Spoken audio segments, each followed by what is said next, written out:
आम्ही वंचित बहुजन माता transport general कामगार युनियनचे सर्व सन्माननीय पदाधिकाऱ्यांच्या वतीनं आज आम्ही सांगली जिल्ह्याचे जिल्हाधिकारी अशोक काकडे साहेबांना निवेदन दिलं।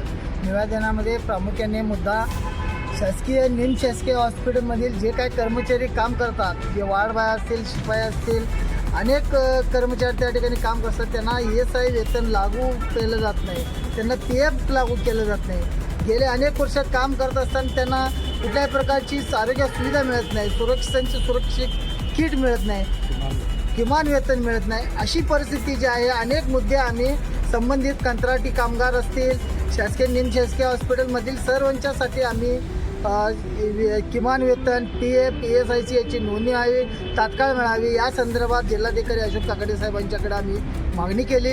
आमची मागणी रास्त असून तात्काळ आम्ही संबंधित हॉस्पिटलला सूचना करू आणि तात्काळ किमान वेतन, ESIची, PF सगळी नोंदणी तात्काळ लागू होईल अशा रीतीने आम्ही प्रयत्न करू, असं आम्हाला आश्वासन त्या ठिकाणी देण्यात आलेलं आहे आणि आम्ही तात्काळ त्या ठिकाणी होईल अशी आम्ही अपेक्षा व्यक्त करतो।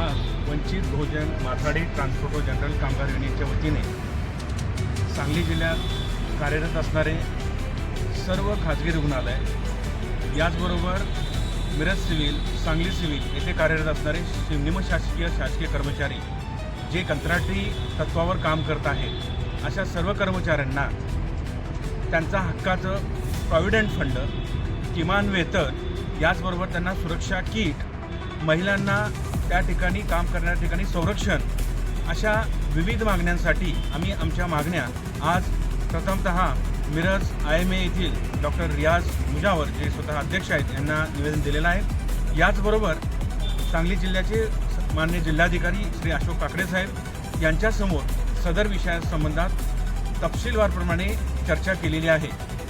या चर्चेला वंचित ट्रान्सपोर्टचे माननीय संजय कांबळे, याचबरोबर युवराज कांबळे, पश्चिम महाराष्ट्र अध्यक्ष प्रशांत वाघमारे साहेब आणि आमचे संबंधित सर्व कर्मचारी उपस्थित होते आणि हे मागणे रास्त आहेत आणि ह्या मागण्या लवकरात लवकर न्याय मिळावा अशी आमची माननीय जिल्हाधिकारी व IMAचे अध्यक्ष यांच्याकडे निवेदन आहे। धन्यवाद।